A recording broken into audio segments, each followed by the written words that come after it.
Hello, everyone. Welcome to our podcast. And today we'll be discussing whether English proficiency is a hidden barrier to inclusivity in higher education and employment, or whether it is simply another skill that people can learn. So, think about two students with the same academic profile, with the same ambition, and the same potential. One grew up speaking fluent English, while the other studied in a regional language and learned English later. Do they really have the same opportunities when it comes to admissions, interviews, or the workplace? We are a group of students from IIM Calcutta and we'll be exploring the different perspectives on this question. So let's begin. Before we get into the discussion, let's first understand what we mean by the term hidden barrier. If a barrier isn't obvious, why is it often difficult to recognize? Because you dress it up as merit. No one says that we rejected you for your accent. They say that you didn't communicate articulately enough or you didn't communicate clearly. And even though this language feels very neutral, it just means that you don't sound like us. You aren't one of us. So it's just a barrier which is hidden in language that sounds fair but is not. I would like to add on to the point by stating that English in many countries is not a talent, it's a tag. You can tell that the person had the privilege of being educated, was tuition, had English speaking parents. So English speaking is kind of a privilege in disguise in many of these countries. Here I can give a personal example. Like in my undergrad first year, everything from teaching to slides, everything was in English.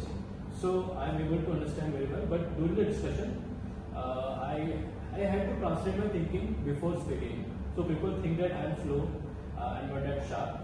So, but the real problem was the language, not the thinking. Look, I get your point, but let me push back a little. See, universities and companies are not inventing English for fun. Our textbooks, our academia, our research, and even our corporate clients, English is a very large part of that. If we admit someone who is not proficient enough in English, we are just setting them up for failure.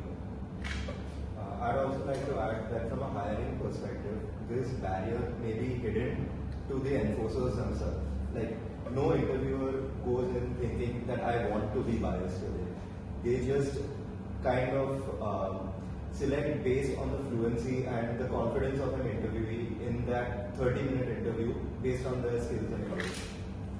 I feel like this is where honestly the tension lies. English is useful. I'm not going to pretend it otherwise. But why are we shifting from can this person do the work to can this person say the kind of the work has to be done? And I feel like these are completely different questions. And in between this gap, I feel like the talent is being lost. So, we've understood what a hidden barrier looks like. Let's now look at how English proficiency can influence access to higher education. Fair question. A standardized English test feels very objective. And I admit the ugly part of it. Like, these tests cost a lot. There's a lot of money involved in coaching and preparation. And let's say there's a bright student from a rural area, he would probably not perform as well because of being underconfident compared to a student from an urban area who is more confident. So these tests are judging your confidence and your preparation, not your actual English speaking ability. And these tests measure you in this narrow slice of time, right? It's judging you in this artificial timed performance. A brilliant engineer who freezes in a English speaking test isn't a bad engineer, but the system quietly just decides that he is. And the problem is not just with the entrance, but once you are in, everything from presentation, slides, and the professor lecture is like a fast automatic English. So while you are busy with translating those and learning, your friends are easily learning other things, and you feel like you don't feel included there. And I think admitted and included are two different things here. That's the key distinction here. Inclusion and getting access. I feel speaking okay English will get you the access into these rooms. It will open the gates for you, but you will not feel included. And I feel like that is where the irony lies. Universities recruit global, diverse cohorts to look inclusive, but at the end of the day, they run a single linguistic register, which is English. And then they wonder why the same students stay silent in the seminars. We open the gates for these students, but tend to forget them when we enter the room. And what's worse is that these quiet students, they have lesser preparation now in terms of the interviews as well, because they've not been speaking during their classes. So this kind of a classroom gap becomes a career gap eventually, even before they graduate.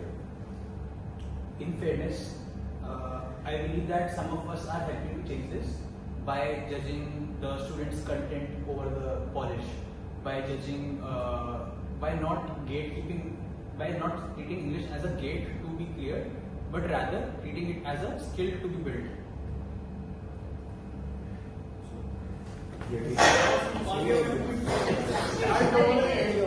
So, we've discussed how English proficiency can shape experiences in higher education. Let's now shift our focus to employment and understand how language influences hiring and career growth.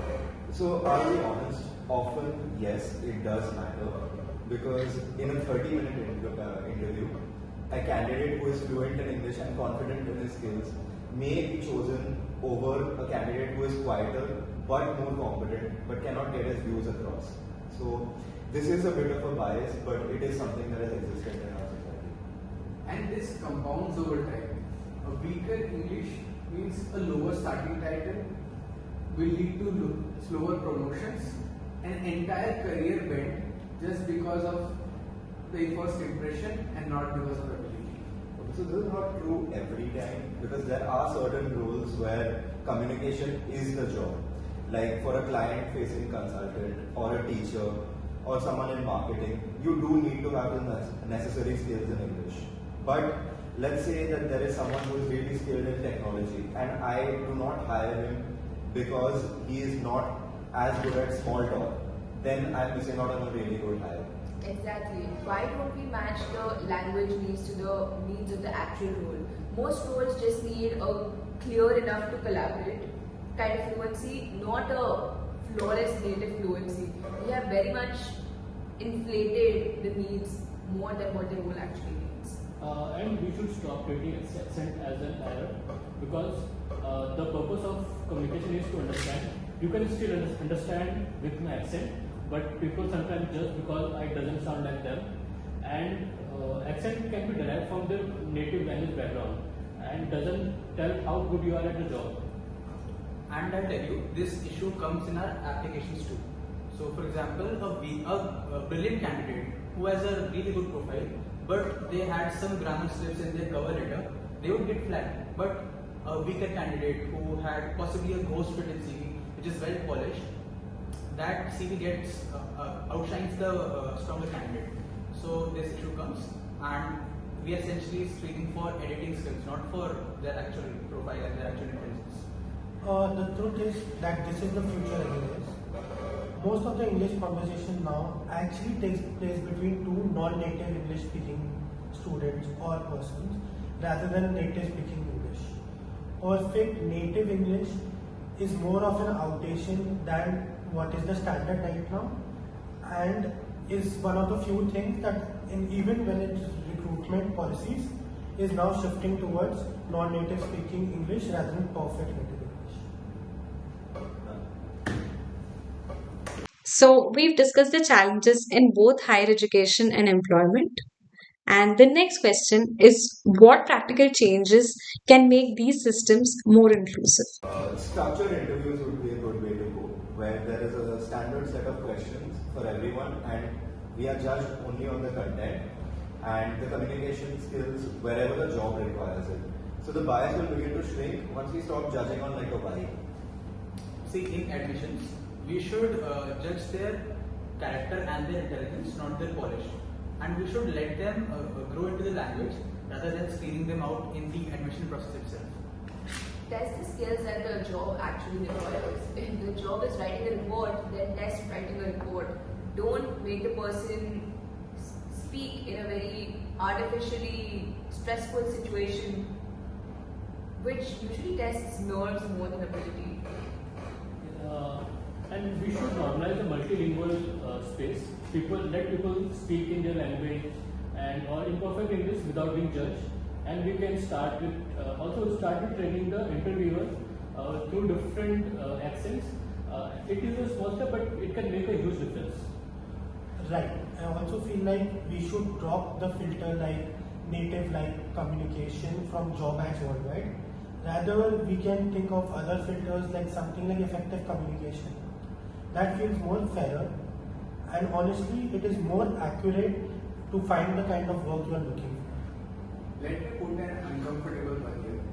Whatever you all are saying requires a lot of effort and money. Support requires money, and standards are important. But if we keep calling privilege as merit, we will be losing out on a lot of talent pool.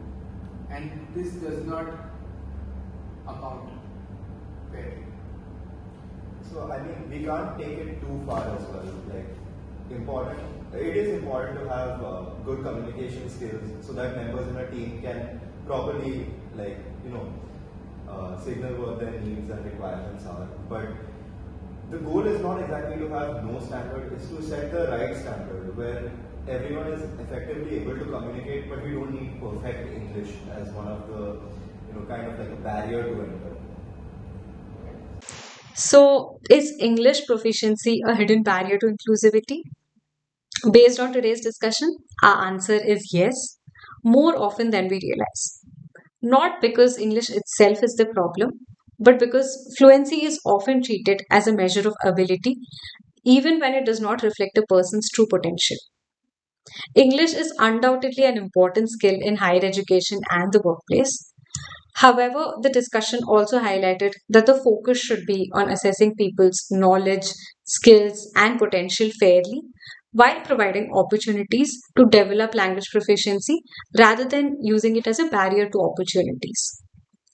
Creating a more inclusive system does not mean lowering standards. It means ensuring that we are measuring the right things and giving capable individuals the opportunity to succeed. Thank you for listening to our podcast. We hope that the discussion has given you a new perspective on the role of English proficiency in higher education and employment.